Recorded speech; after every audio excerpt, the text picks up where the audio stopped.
What fact is ignored generously? Being at a job for a long time does not mean someone is good at their job. Co-worker of mine used to say, there is 10 years of experience, and then there is 1 year of experience repeated 10 times. God, this is true. There are people with years of experience but with entry-level skill. I had a co-worker that constantly brought up how many more years of experience he had than me as an argument for why we should do something a particular way. It was only about 2 years more. He was a jackass. Been in a similar situation. Co-worker 1 said, "This is the way it's been done since before you were born." Co-worker 2 said, "So you're saying you've been waiting my entire life for me to show you the easy way?" I always hated arguments like this. Just because something has been done a certain way for a while doesn't mean it's the most efficient or correct way to do it. Some people just don't like change. Some say he's still a jackass to this day. Luckily I quit that job and most of my coworkers left at the same time. He stayed.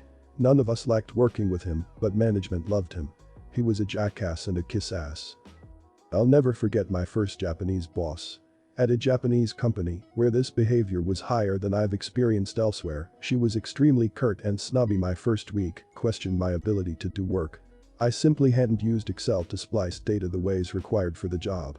By the second week that smirk was wiped off real quick. This same lady that was overconfident and mean about everything had no idea what Control-C or V was, had no idea how to use keyboard shortcuts, but 20 years of experience working with 1,000-line contract Excel files, mixing big data etc. Lady was spending 5 to 10 clicks on mouse for one-button operations, wasting countless hours daily for years. I mean pathetically inefficient. By month 2 I was automating ridiculously repetitive reports and data splicing, macros etc. Made myself essential very easily and provided workflow improvements the whole team could use. But I'm not tooting my own horn, the point is it was incredibly basic processes improvements that nobody bothered to do.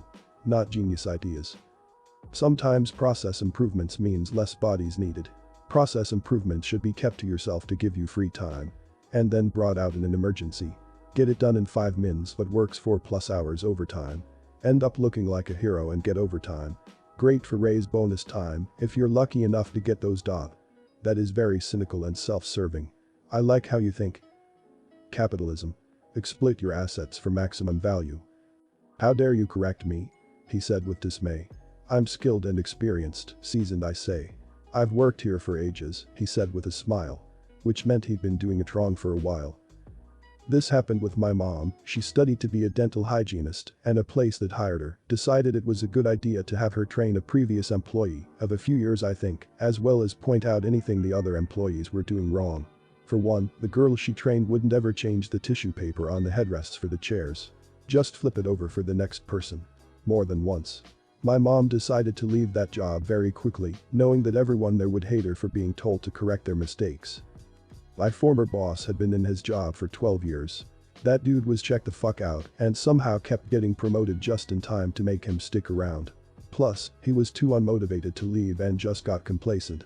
He was a terrible boss, but when it really clicked for me was when I sat down for my yearly review, where I had been anticipating a promotion, and he said, "To be honest with you, I just didn't do this, I thought it was a waste of time." I went to his boss to alert him of the fact that my boss was not managing me effectively, and his response was, "Sounds like you should talk to him about that, not me." Then it suddenly became clear that all these people who had so much experience and time in their roles were really just using it as a shield or armor to not do a single thing. So yeah, time in a role means nothing. Human memory is extremely unreliable. We forget important details. We fabricate memories and convince ourselves that they're true. What we do remember is distorted to conform to our biases. When I was 5, my parents surprised my older sister and I with a trip to Disneyland really early in the morning before our flight. For years I had this memory of it happening and being so excited. They videotaped the whole thing, but we had lost the video for years. When we found it I saw that I was actually asleep the whole time. I had completely made up the memory based on my sister and parents talking about it. Yeah, this is especially crazy to me. You can fabricate memories off of talking and thinking about it. Sometimes when you think about things like that long enough you can forget they aren't real. This is why witness testimony is extremely unreliable. True. Witness testimony is only really good if a lot of witnesses all report seeing the same thing. And even then, it's unreliable because of things like mob mentality. It also depends on what the person's witnessed. A person testifying that they saw a Jeep crash into a storefront is going to be much more reliable than a person testifying that the necktie worn by the driver was green. I have terrible memory. I have friends I've known since childhood who will bring up things they all remember and it's just blank for me. My husband bring up something from when we were dating and I'll have no idea what he's talking about. I found the majority of my memories revolve around photographs. And because of that, my memories often feel like they're third person. Memories are extremely unreliable, it's scary. I just want to say, I used to have an extremely reliable memory when I was a teenager.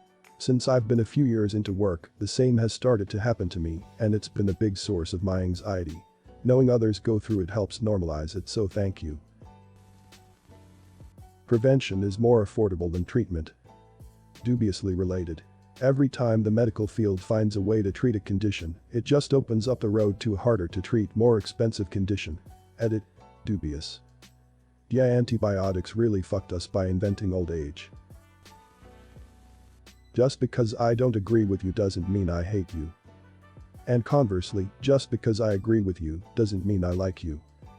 Both of these points are excellent. No, they are not. But I still like you. I am neutral on this and don't know you well enough to have formed an opinion about you. What makes a man turn neutral? Is it lust for gold? Power? Or were you just born with a heart full of neutrality? I see what you're saying, she said with respect. Your reasons and claims and the ways they connect. The grounds for your thinking, the how and the why. The case that you're making, she said with a sigh. But me, she explained, as composed as could be. I challenge your answer, I just disagree. Let's argue it further, or leave it instead. What say you? She pondered. How dare you? He said. Admitting to a mistake is not a sign of weakness. Bending over backwards to cover it up and pretending like it never happened is. It's in your best interests too. If you don't own your mistakes, others will and may use them against you. Be careful which mistakes you own. Turns out bragging about your restraining orders doesn't get you a second date. The number of people who die after a war to consequences of war, hunger, disease, etc. are not counted in the statistics. Sometimes, many times more as well. A large battle can kill tens of thousands, wars many times that, but disease can absolutely wreck countries. As an example of an underrated disease, the plague of Justinian is estimated to have killed 30 to 50 million people in a time when the human population was 100 million. No war, no matter how brutal, maybe except nuclear, can kill 30 to 50% of humanity. Talking for France here, some people who died between the 9th and the 11th of November 1918 were not counted as dead these days. Because that would be quite awful for a family to learn that your husband, brother, son, father died the last day before the war stopped. Do you think that's bad? In the War of 1812, there was an entire battle in New Orleans a couple weeks after the Treaty of Ghent was signed because word hadn't gotten back to the US yet that the war was over. Over 2,000 people died. Oops. Humans overestimate what they can do in a day and underestimate what we can achieve in a year. You're not immune to propaganda. Fun word fact. The term propaganda originally referred to a Catholic Church committee for propagating the faith during the Counter-Reformation. This comment was brought to you by Big Etymology. Actually, propaganda comes from when a British person gets a good look at something. I had to give this post to propaganda before I understood it. Thank you for using it in a sentence, haha, made the pun click. Most people seem to think that free press equals no propaganda or no biased views, although free press is 1,000 times better than state-controlled fundamentally biased propagator media, it is still flawed. Most people don't like to call their own opinion pieces propaganda either. But we all have confirmation bias. In my studies I've found that I do not. Oh wait. I controlled for my confirmation bias, turns out I have the smallest confirmation bias. No one has a smaller confirmation bias than I do in the entire academia, and people come up to me and tell me I am the most objective researcher and I write papers with the most logical conclusions and most rigorous models. No bias, they have the bias. But I have no bias. My bias level is tremendously non-existent. But just because someone tells you something is a fact doesn't mean that it is. Make sure to do your research. I'll take your word for it. But how else am I going to write my essay on the surge of disinformation? Mob mentality doesn't mean you are right. This needs to be higher. will solve 85% of the world's problems. Edit. No. What have I done? Further edit. What's the opposite of an award? I should get that. For it to be higher, wouldn't a mob of people have to upvote it? Just because it's legally allowed doesn't mean you're not a douchebag for doing it. Example. Free speech isn't freedom from consequence. You legally can say, near, whatever you want, doesn't mean people won't call you a dick for it.